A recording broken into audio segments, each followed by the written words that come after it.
vamos a ver cómo elegimos monitores. Lo primero que hay que saber es qué tipos de monitores hay. Hay tres tipos básicos de monitores: TN, VA e IPS. Aquí voy a centrarme en lo de monitores, pero todo lo que voy a decir es perfectamente aplicable también a televisiones, a tablets, a portátiles, a móviles y demás. Porque ahora mismo todo usa el mismo tipo de tecnologías. Tecnologías LCD, pantallas de cristal líquido, que todas funcionan de formas similares. Entonces, dentro de estas tecnologías, las básicas son estas tres. Luego también se usa hoy en día mucho, pero todavía son muy caras, las OLED. Las OLED apenas se usan en ordenadores porque tienen un problema de persistencia. Si una misma imagen está en la misma zona durante mucho tiempo, se quema y entonces esa imagen se queda fija allí en el monitor o en la tele. Entonces, si tenéis, por ejemplo, una tele OLED, pues no es muy buena idea coger y, por ejemplo, instalarle un Windows y que se vea la barra de tareas, porque entonces el logo de Windows se quedará fijo en la esquina inferior izquierda. Entonces, las OLED son muy buenas, los teléfonos móviles de gama más alta tienen pantallas OLED, las televisiones de gama más alta ahora mismo son OLED, pero eso lo vamos a ignorar porque entra poco dentro de esto, y lo vamos a ignorar porque también la calidad-precio nos sale, las OLED son carísimas. Entonces, ignorando el tema de las OLED, repito, son muy buenas, pero no entran dentro de lo que estamos hablando ahora mismo, básicamente tenemos TNVA e IPS. Son diferentes tipos de paneles, diferentes tipos de monitores. Entonces, ¿en qué se diferencian? Por un lado tenemos la calidad de color, y voy a dedicarme a numerar esto. En calidad de color, lo mejor son los IPS. Los IPS dan colores muy buenos, muy parecidos a los del mundo real y más ajustados a lo que pretendía hacer el diseñador de videojuegos o el de películas o similar. Luego los VA y por último los TN. Además, los TN tienen un problema adicional con la calidad de color, que es que por la forma en la que están fabricados, cuando tú miras un TN de diferentes ángulos, los colores van cambiando solos. Los TN solo, aparte de que representan los colores razonablemente mal, solo los representan visibles justo mirando desde delante. Entonces, por ejemplo, no hay absolutamente ningún teléfono móvil que tenga pantallas TN. Ninguno. Porque evidentemente los móviles no los miramos siempre desde el mismo ángulo. En portátiles y en monitores sí que se venden bastante. Ahora después hablaremos de por qué.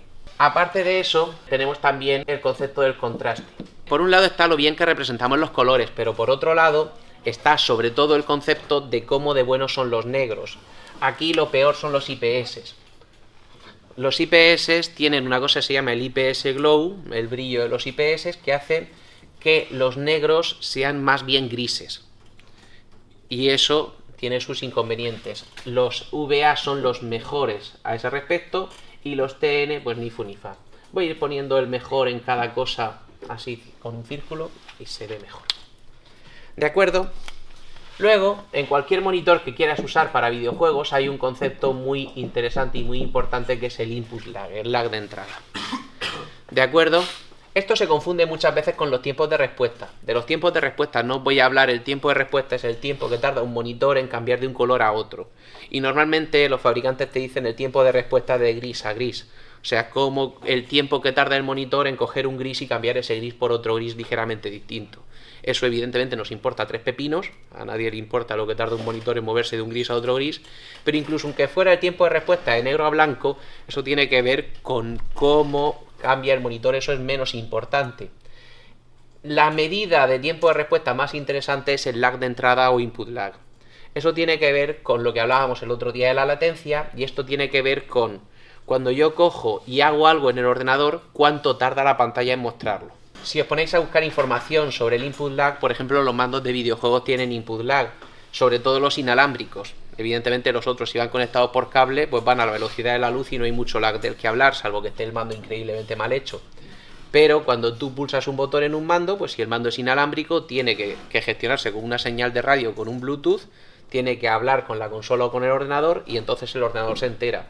Luego el juego o el programa o el sistema operativo también añade un lag, y luego por último el monitor también añade un lag, que es lo que nos interesa aquí. Entonces en input lag el mejor es el TN, luego el segundo mejor es el VA y luego por último el peor es el IPS.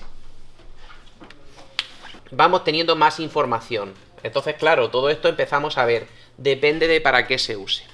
Vamos a empezar con esta información. Con esta información basta para deciros lo normal que se dice de estas cosas. Lo normal que se dice es, el TN suele ser mejor para videojuegos, el VA suele ser mejor para películas y el IPS suele ser mejor para cualquier tipo de trabajo, sobre todo para fotografía, vídeo, render o en general cualquier cosa que necesite colores de buena calidad. Todo esto es bastante estándar, pero tampoco quiero meterme en mucha profundidad en cómo funcionan estas tecnologías. Vamos a meternos más prácticos, vamos a ver cómo se aplica eso en el mundo real. Para eso necesitamos hablar de más cosas de cómo funciona un monitor. Siguiente cosa que tenemos que tener en cuenta, tamaño. Los tamaños ahora mismo normales van en torno desde las 21 pulgadas hasta las 32 pulgadas. ¿Vale? Lo de las pulgadas es una medida de estas de mierda de los americanos. La pulgada es más o menos el tamaño del pulgar del rey, igual que el pie era el pie del rey, e igual que la braza era el brazo del rey. Como esto es el estándar de facto, pues entonces se usa esto y lo que se mide es las pulgadas que tiene la diagonal. Una pulgada son 2,54 centímetros. Entonces, pues esa es la forma en la que se miden los monitores. Evidentemente, un monitor más grande pues tiene una serie de comodidades y un monitor más pequeño tiene otra serie de comodidades, sobre todo relacionadas con el transporte y demás. Esto está completamente relacionado con el tema de las resoluciones. Resoluciones estándar a día de hoy van desde 720p, tenemos 1080p, 1440p, 2160p y ya el resto no son todavía estándar. ¿Qué es esto de 720p, 1080p, 1440p, 2160p que sin ir más lejos vemos en las calidades de YouTube a la hora de elegir un vídeo?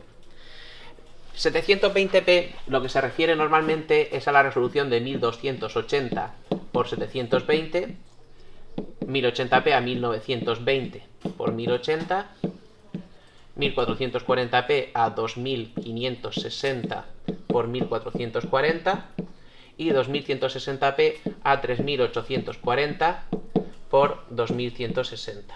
Los monitores, todos los monitores LCD, todos los monitores de cristal líquido tienen un defecto fundamental de su mismísimo diseño, y es que tienen la resolución fija. Solo pueden mostrar una resolución. La resolución es la cantidad de píxeles que tienen de ancho y la cantidad de píxeles que tienen de alto. Un píxel es una luz cuadrada, un cuadradito que se pinta de un color luz, normalmente de una gama de 16 millones de colores. Entonces se pone el píxel de un color concreto, se pone el píxel de al lado de otro color y demás, y con eso forma una imagen. Nuestro ojo, llegado a determinado punto, no distingue, porque los cuadrados son tan pequeños que no distingue y le parece que toda la imagen es continua. Por eso, cuando vemos una imagen muy pixelada, que se dice así, vemos perfectamente cómo todo está muy cuadrado. ¿Para qué sirven estas resoluciones? Pues cuanta más resolución tenga, más pequeñas van a ser las cosas y más detalles se pueden meter y más cosas se pueden meter en una pantalla. Estas resoluciones normalmente se llaman por la resolución más pequeña, la resolución del alto, veis 720p, 1080p, 1440p, 2160p. O bien se llaman por la resolución del largo, pero entonces se les ponen miles. Esto sería 1K, esto sería 2K, esto sería 2,5K y esto sería 4K.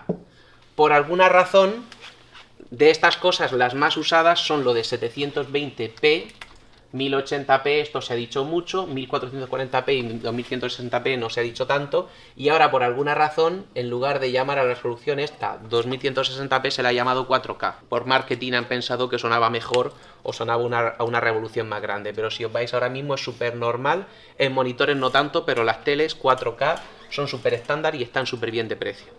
Todo esto no es ningún capricho, estos números tan raros no salen de la nada.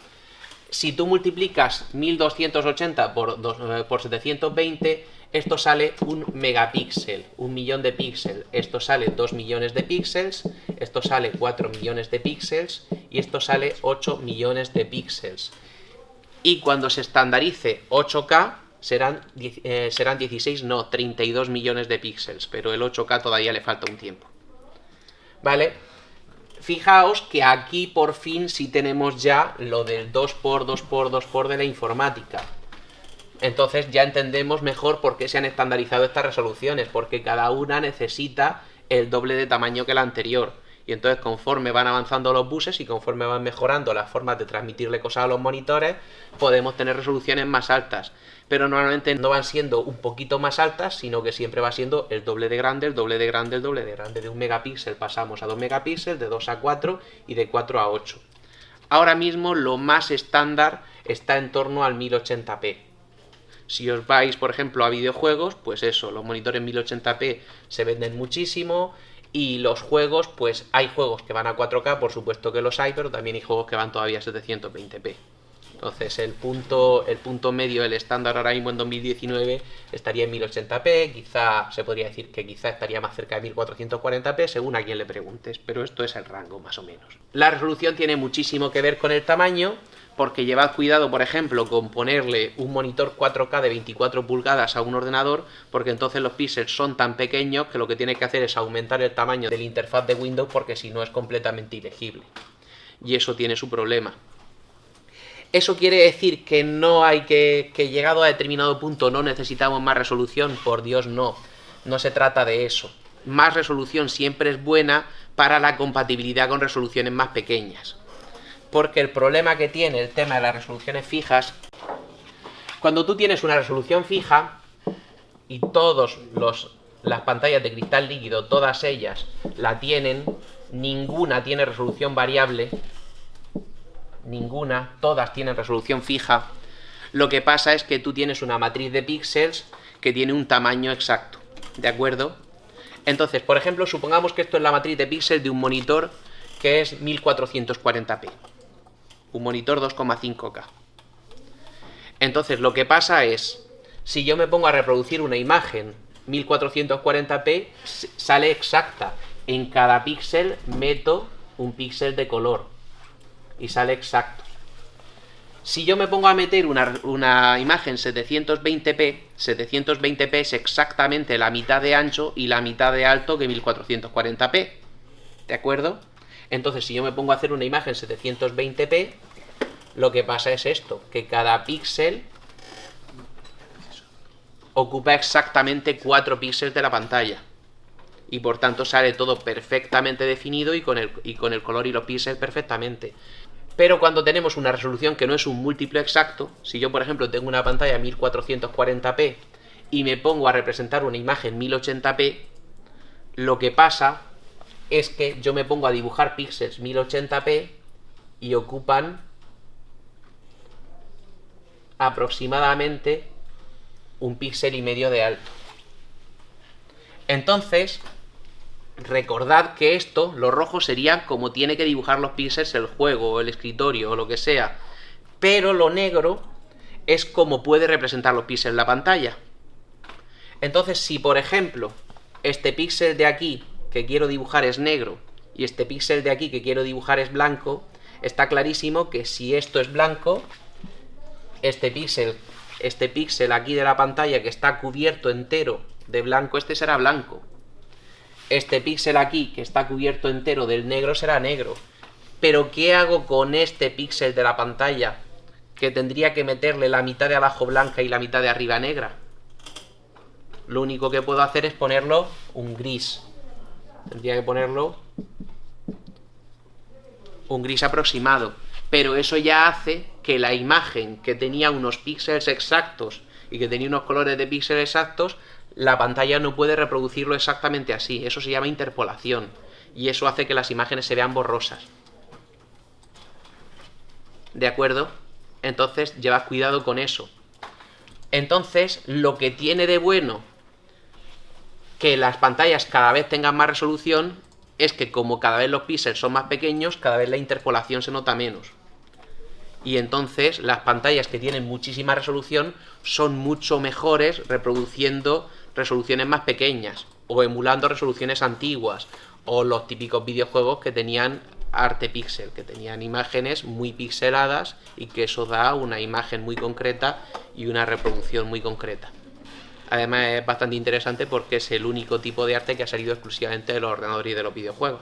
En el momento en el que pongas cualquier resolución que no sea nativa, cualquier cosa que no sea exactamente la resolución de tu monitor o de tu tele, siempre va a haber interpolación. Si tú coges y tienes, por ejemplo, una tele 4K y pones una imagen 1440p porque el juego se reproduce a 1440p, un juego a 1080 en una tele 4K no hay ningún problema porque hay interpolación cero, porque 4K es exactamente el doble de ancho y el doble de alto que 1080p. Entonces sería este caso. A cada píxel del juego le corresponden 4 píxeles de la pantalla. Pero no siempre es así. Cuando tú te pones a mirar los juegos ahora mismo que salen para Xbox One X o para Play 4 Pro, que son las que hacen resoluciones de más de 1080p en consolas, los juegos varían mucho la resolución. O sea, hay juegos, por ejemplo, que funcionan a 1440p y eso tiene una serie de problemas a la hora de reproducirlo. Lo que pasa es que también es verdad que en 4K los píxeles son ya tan pequeños que la interpolación se nota muy poco. Pero si tú, por ejemplo, tienes una pantalla como tenéis aquí 900p y se le pone una imagen 720p, está bastante interpolada y se nota bastante. Ya tenemos información suficiente para empezar a hablar de compra de monitores. Tenemos tecnología, tamaño y resolución. Vamos a ir poniendo una serie de casos de uso que yo considero bastante comunes. Por ejemplo, un ordenador normal y corriente, un ordenador de uso común, de uso de oficina, de uso de procesador de textos, internet y cosas por el estilo. Cuando estamos hablando de eso, estamos hablando de precios en torno a unos 100 pavos. Un monitor en torno a ese precio te puedes encontrar básicamente de las tres tecnologías, porque hay en esos precios hay tanto TNs como VAs como IPS. En esos precios los tamaños van más bien en torno entre 21 y 24 pulgadas. Es muy raro encontrar a esos precios cosas de más de 24 pulgadas. Y de resoluciones, pues todo se mueve entre 720p y 1080p, pero lo más normal es que encuentres 1080p con mucha más facilidad. Entonces, cualquier persona que quiera ese rango de monitores, pues a ver, TN en este rango de monitores es una estupidez, porque TN lo único bueno que tenía era el input lag más bajo. ¿Os acordáis que en todo lo demás era peor que el resto de cosas? Y el input lag más bajo en este rango de precios no se va a notar por el tema de los refrescos, que eso lo hablaré después, ahora cuando me ponga en monitores más caros. Pero TN en este rango de precios no tiene sentido. VA tiene sentido si estás trabajando, principalmente si te vas a dedicar a cosas relacionadas con alto contraste, con más iluminación, es decir, si quieres el monitor sobre todo para ver películas y el resto de cosas son más accesorias, y para todo el resto de casos te conviene más un IPS. Porque, por ejemplo, para videojuegos un IPS es mejor que un VA porque tiene mejor tiempo de respuesta, tiene menos input lag. Entonces, en este rango de precios nos iríamos a un VA o un IPS, al gusto de cada cual, entre 21 y 24 pulgadas y en 1080p. Si te quieres gastar más dinero, bueno, nadie quiere gastarse más dinero, pero si quieres algo mejor, ¿qué puedes querer algo mejor? Pues puedes querer, por ejemplo, un monitor más grande. Dices 24 pulgadas no es suficiente, quiero algo más grande. Si quieres algo más grande, una opción perfectamente válida es meterte en una tele. Sin ir más lejos, teles de 40 pulgadas salen muchísimo mejor de precio de monitores de 32. Ahora después me meto en más detalle y os explico mejor por qué. Pero esa es una muy buena opción.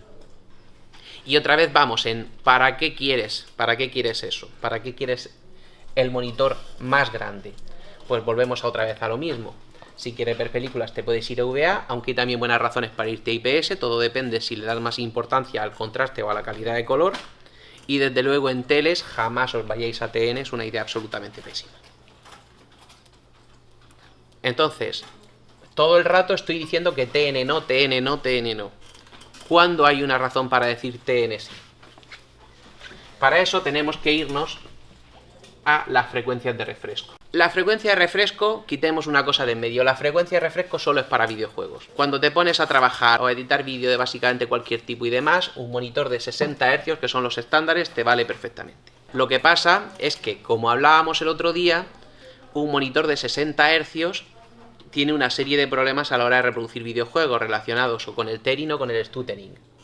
Entonces, aparte de, por supuesto, meterle sincronización adaptativa, como hablábamos a la hora de elegir gráficas, cuando tú eliges una gráfica con sincronización adaptativa, que son todas son compatibles a día de hoy con FreeSync, y también las de Nvidia son compatibles también con G-Sync, pero como os dije, los monitores G-Sync son mucho más caros.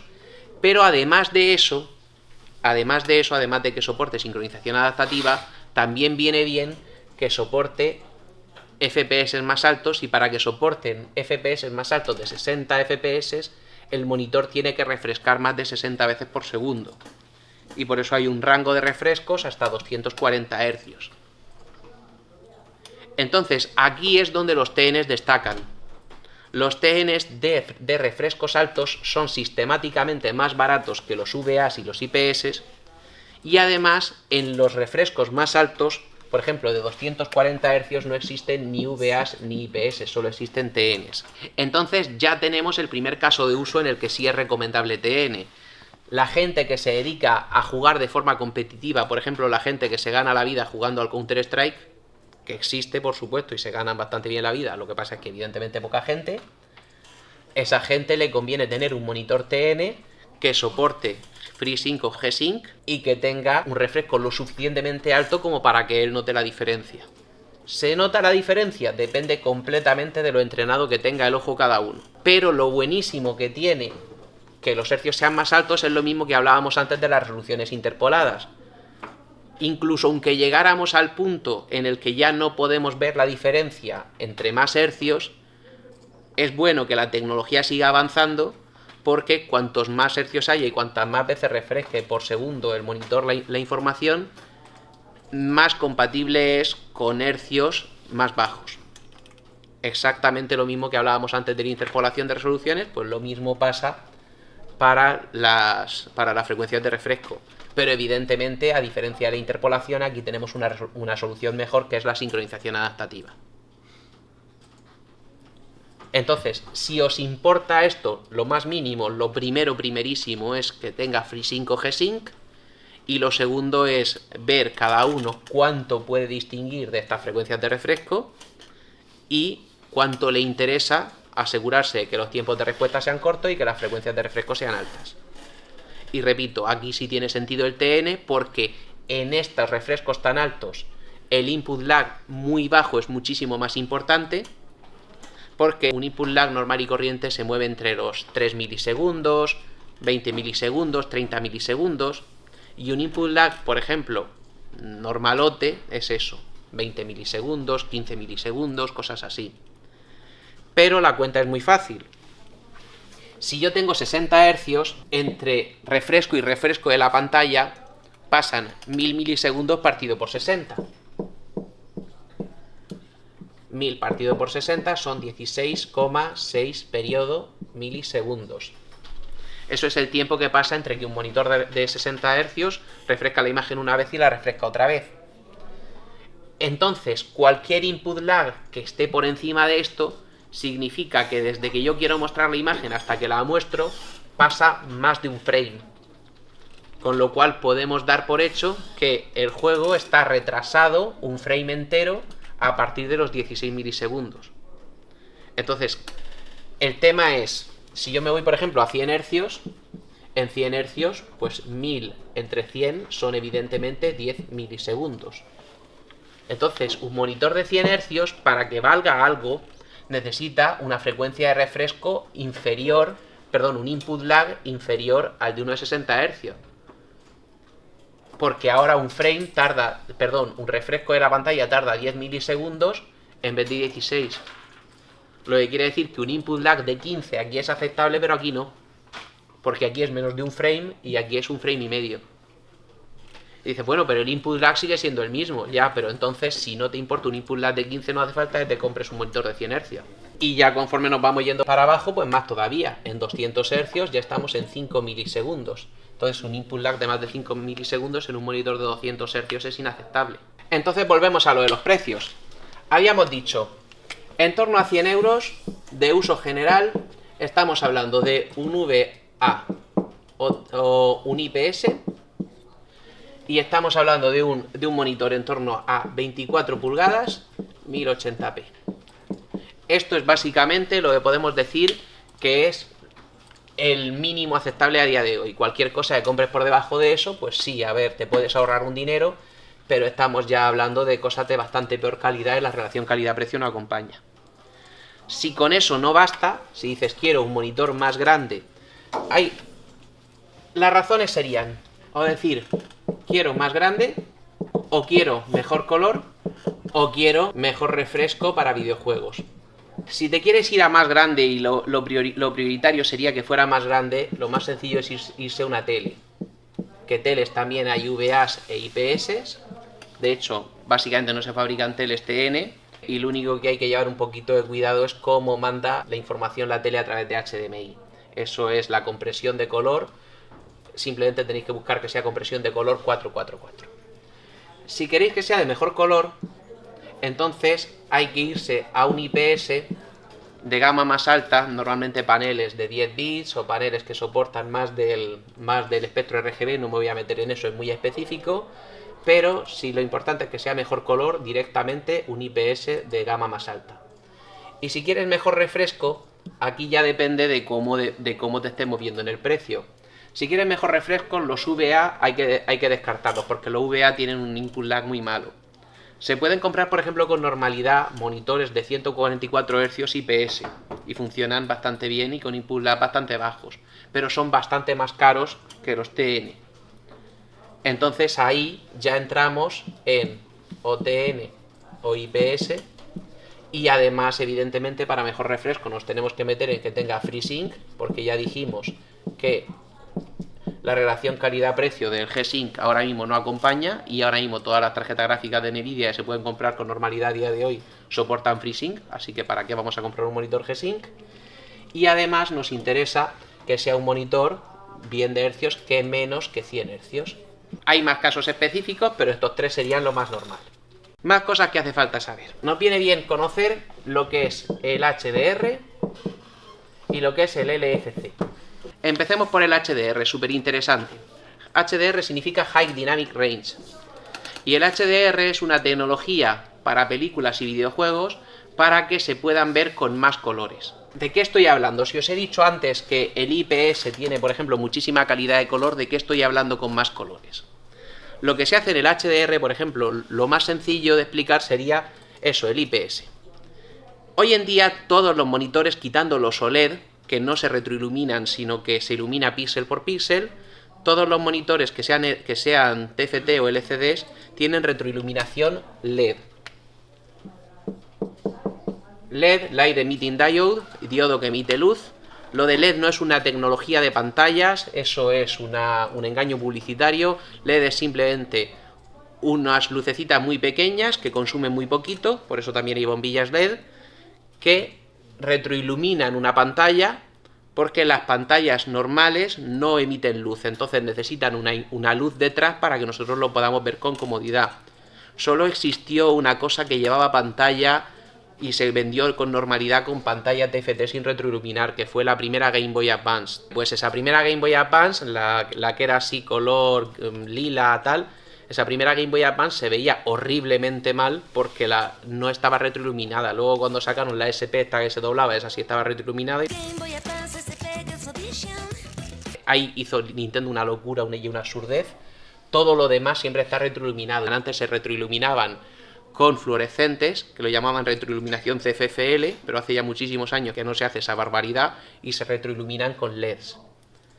Entonces, el HDR, lo más sencillo de explicar, como os decía, es para el IPS. Os he dicho que el IPS no muestra negros, que el IPS tiene el IPS Glow y los negros son más bien grises. Eso tiene que ver con la retroiluminación. El IPS es muy malo cancelando la retroiluminación y entonces incluso aunque la pantalla IPS se ponga completamente negra, se cuela la retroiluminación de los LEDs de detrás. Pero una de las tecnologías que se usan para HDR es el llamado Local Dimming o atenuación local. Eso para lo que sirve es, además de coger a la pantalla y decirle cómo tiene que mostrar el color, además de eso se le dice también a las tiras de LED cuánto tienen que iluminar y se le permite que determinadas zonas de la pantalla se iluminen más y determinadas zonas se iluminen menos. El efecto de eso es que un IPS con HDR que use local dimming pierde el principal inconveniente que tenía, que era que no podía mostrar bien los contrastes porque no podía mostrar bien los negros. Y a partir de entonces puedes tener en un IPS negros completamente apagados porque apagas la retroiluminación, pero es que además puedes tener una zona de la pantalla completamente oscura mientras que otra zona brilla. Entonces, de lo que se trata el HDR es de que si tú, por ejemplo, a la hora de grabar una película, tú grabas la película con una cámara HDR, la trabajas con un programa compatible con HDR, la metes en un ordenador compatible con HDR y la reproduces en una pantalla compatible con HDR, entonces el rango de colores es más amplio y sobre todo tiene, por ejemplo, muchísimas más posibilidades de contraste. Tú puedes en la misma imagen mostrar al mismo tiempo algo muy brillante y algo muy oscuro, algo con un color muy marcado y algo con un color muy apagado. El efecto es que la imagen se queda muchísimo más realista y parece que estamos viendo algo muchísimo más palpable. Eso es absolutamente imposible de explicar en un vídeo, es absolutamente imposible de explicar con un proyector que no sea HDR, porque evidentemente si pongo una imagen HDR en una pantalla que no lo soporta, pues no se vería. Entonces eso, lo mejor que podéis hacer es iros a la gran superficie que tengáis cerca, que siempre tienen teles con imágenes de prueba de HDR, que además le ponen un pendrive aposta con imágenes grabadas de la nieve aposta en HDR y demás, y lo veis y se ve más real que la realidad. Muy recomendado, pero el problema que tiene el HDR es que todavía es muy nuevo y hay poquísimo contenido para ello. Existen Blu-rays HDR, existen cosas grabadas en HDR, también existen cosas que te dicen que están en HDR, pero la calidad HDR es horrible. No, es que HDR, como tantas otras siglas, se le ha llamado HDR a muchas cosas, pero no el HDR del Half-Life 2 y el HDR de ahora no tienen absolutamente nada que ver. No. Igual que el HDR de cuando tú tienes una cámara de fotos y activas el HDR, no es el HDR del que estamos hablando ahora. Muy buena pregunta, por cierto. Porque el problema muchas veces es que hay siglas que se identifican como que conocidas por la gente y se usan y no. Aquí estoy hablando de HDR en pantallas. El HDR es el futuro, pero de momento hay muy poquito contenido. Y en concreto para los juegos y sobre todo para el HDR en Windows, la implementación es horrible y no funciona bien. HDR ahora mismo pasa por tener una consola o por usar aplicaciones de una Smart TV que soporten HDR. A ver, os había hablado de la sincronización adaptativa y simplemente os había hablado de que un monitor tenga FreeSync o tenga G-Sync. Y os había hablado de que las tarjetas gráficas hoy en día todas soportan FreeSync, absolutamente todas. Pero os he hablado muy por encima, porque no es solo cuestión, para las tarjetas gráficas sí que es simplemente cuestión de soporta FreeSync o soporta G-Sync, pero para los monitores es un poquito más complicado. Los monitores tienen un rango en el que pueden funcionar en FreeSync o en G-Sync. Evidentemente el trabajo de estar todo el rato dando la misma frecuencia es uno, y el trabajo de estar pendiente de la gráfica y que cuando la gráfica te diga que tiene el frame mostrarlo es otro. Entonces tú puedes tener perfectamente, por ejemplo, un monitor de 144 Hz pero que no soporte FreeSync más de 90 Hz. Esto es perfectamente normal y perfectamente estándar, esto pasa. Vale. Esto tampoco es especialmente grave. Esto pasa siempre con la sincronización adaptativa. Pero a ver, si tú puedes mover un juego a más de 90 FPS, no te importa ya tanto la sincronización adaptativa, porque ya con 144 Hz y al juego a más de 90 FPS, el stuttering o el tearing lo vas a notar mucho menos porque hay muchos más frames. Y si no, si te importa más la sincronización adaptativa, pues quédate en 90 Hz, que tampoco pasa nada porque el juego vaya a 90 FPS, obviamente. ¿De acuerdo? Pero lo que sí es problemático es que muchas veces también tienen un límite inferior.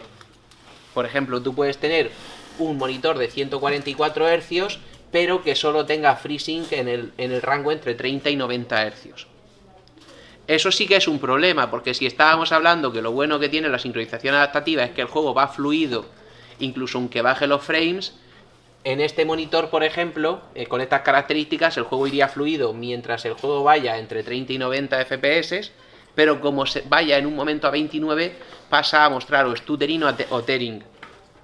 Y entonces eso distrae todavía más porque el juego va fluido, pero luego en un momento da parones y luego vuelve a ir fluido. Entonces, no es bueno que tenga un límite inferior. Para poder eliminar ese límite inferior se usa el LFC o Low Frame Rate Compensation. Esto lo que hace es decir, vale, por cómo funciona la tecnología de sincronización adaptativa, siempre va a haber límite superior y límite inferior. Con el superior no podemos hacer nada, pero hay una forma súper sencilla de cargarse el límite inferior, que es decir, por ejemplo, en este monitor, si el juego va a 25 FPS, dices, pues no entra dentro del rango. Pues tú dices, pues cojo el monitor, me autoengaño a mí mismo y digo, pues en vez de a 25 FPS, el juego va a 50. Entonces el juego va a 50 Hz, aunque de esas 50 veces que refrescaría, 2 veces pone lo mismo. Simplemente pone un refresco artificial dentro del mismo frame, refrescando otra vez el mismo frame. ¿Me explico? Si el juego va a 25 FPS y hemos dicho que entonces esto, por ejemplo, es un 25avo de segundo y el monitor refrescaría imagen aquí y aquí, pues el LFC lo que hace es decir, pues meto refrescos adicionales por el medio para no salirme del rango del FreeSync. Ya está. Y con ese truco evidentemente lo puedo hacer todo.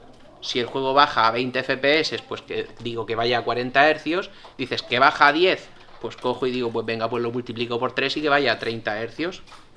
Pero claro, tampoco es ya especialmente importante porque a 10 FPS con FreeSync o sin FreeSync eso va asqueroso. AMD al conjunto de estas tres tecnologías, HDR más LFC más FreeSync, lo ha llamado FreeSync 2. Mucho cuidado con eso, porque no es que el FreeSync esté mejorado, no es que haya otro FreeSync, ni que haga mejor el FreeSync, ni que haya nada específicamente de mejorar en el FreeSync, sino que ha llamado como nombre comercial FreeSync 2 a HDR más LFC más FreeSync. Y ya está, y con eso tenemos suficiente información para comprar un monitor. Tecnología, repito, IPS es de uso genérico o en general como un término medio de todo y con una calidad de color muy buena. VA es mejor que el IPS para ver películas, salvo que el IPS sea HDR y soporte local dimming, en cuyo caso el IPS tiene los mismos contrastes y los mismos niveles de negro que VA, pero cuidado, solo en contenido HDR y contenido HDR hay muy poco. VA es ideal si lo principal que quieres hacer es ver películas, pero es el peor para videojuegos. Y TN sería el mejor para videojuegos, pero solo para gamas muy altas o para refrescos altos con un precio muy bajo. Una de dos. Luego, aparte, el tamaño en pulgadas, esto es más o menos lo estándar. Si queréis algo más grande, una tele. De resoluciones, esto es más o menos lo estándar. Y ya os digo, cuanta más resolución mejor, pero evidentemente también hay que mirar el precio. Refresco lo mismo, cuanto más refresco mejor, pero claro, evidentemente el precio. Y luego, es súper interesante de cara al futuro que tenga HDR, mucho más en televisiones, que está mucho más estandarizado que en monitores de ordenador. Si va a tener FreeSync, es imprescindible, es muy importante que tenga LFC para asegurarnos de que el rango por abajo no está, o si no tiene LFC, pues que el rango por abajo sea lo suficientemente bajo como para que no sea un problema, porque 30, por ejemplo, está un poco ajustado, más bien dices, pues bueno, si no tiene LFC, por lo menos que el límite inferior sea 20. ¿De acuerdo? Y ya os digo, cualquier monitor que queráis hoy en día usarlo para videojuegos, sí que procurad que tenga FreeSync, porque la sincronización adaptativa es súper útil, lo irá siendo cada vez más, y el G-Sync a día de hoy, la relación calidad-precio es horrible. Conectores analógicos o digitales. Conectores analógicos solo queda uno en funcionamiento, que es el VGA. Y conectores digitales hay muchos, está el DVI evolucionó en el HDMI, está el DisplayPort. El DisplayPort conjuntamente con PCI Express y conjuntamente con USB se convirtió en el Thunderbolt, que también es muy interesante. Primera cosa, los conectores analógicos no tienen ningún sentido, desde hace muchísimos años. No sirven para absolutamente nada, son una idea completamente pésima. Una tarjeta gráfica coge su conector y se conecta a un monitor. Los monitores, desde hace muchísimo tiempo, todas las pantallas planas funcionan de forma digital. Digital significa que o funcionan o no funcionan, no están activos o no están activos, mientras que las señales analógicas son señales de potencia, que pueden subir o bajar y que pueden ajustarse más o menos. Eso es importante, por ejemplo, cuando se hable del audio, porque el audio es directamente analógico y se comunica y se recibe de forma analógica, y eso hace que tenga una diferencia en cómo funcionan los conectores analógicos y los digitales. Pero aunque nosotros recibamos la luz del monitor de forma analógica a través de simplemente ondas de luz, la comunicación entre la gráfica y el monitor es puramente digital. Eso significa que meter un cable analógico, como por ejemplo conectar un ordenador a una pantalla plana con un conector VGA, significa la tarjeta gráfica genera los datos en digital, le obligas a convertirlos a analógico de forma artificial. El cable analógico, además, como tiene muchas modulaciones de potencia, el cable analógico puede perfectamente perder datos por el camino. Y luego, cuando llega al monitor, le obligas al monitor a convertir esos datos analógicos otra vez a digitales. Haces conversión aquí de digital a analógico y aquí de analógico a digital por el precio de poder perder datos por el camino. Y ya de paso, poder perder datos también en la conversión. En la digital a analógico no se van a perder datos, pero en la analógico a digital también se pueden perder datos. O sea, son todo inconvenientes y absolutamente ninguna ventaja. Es una idea absolutamente pésima a día de hoy usar un VGA. Solo se usa cuando no hay más remedio. Cuando no tienes otro conector disponible. Es la única razón para usar VGA. A partir de ahí, el DVI es un conector perfectamente aceptable y de hecho es exactamente el mismo conector que el HDMI, lo que pasa es que el HDMI tiene un encapsulado más pequeño y más fácil de usar. Pero por lo demás es exactamente lo mismo. El HDMI después, el DVI ya está en desuso y el HDMI ha evolucionado más y a día de hoy ya tenemos conectores HDMI que soportan resoluciones muy altas y que soportan tasas de refresco muy altas. Hay que llevar cuidado porque no todos los cables HDMI tienes que mirar mucho la versión y el HDMI es, como os decía, un buen bus. Si tú tienes, por ejemplo, una tarjeta gráfica que puede sacar HDMI 2.1 y lo conectas a una tele que entiende HDMI 2.1 pero lo conectas a través de un cable HDMI 1.4, eso significa que funciona a la velocidad del más lento, como os decía en la RAM. Un buen bus no deja de funcionar, pero se pone de acuerdo el más lento. No puedes pasar, si el cable no soporta 2.0, no puedes pasar datos de 2.0.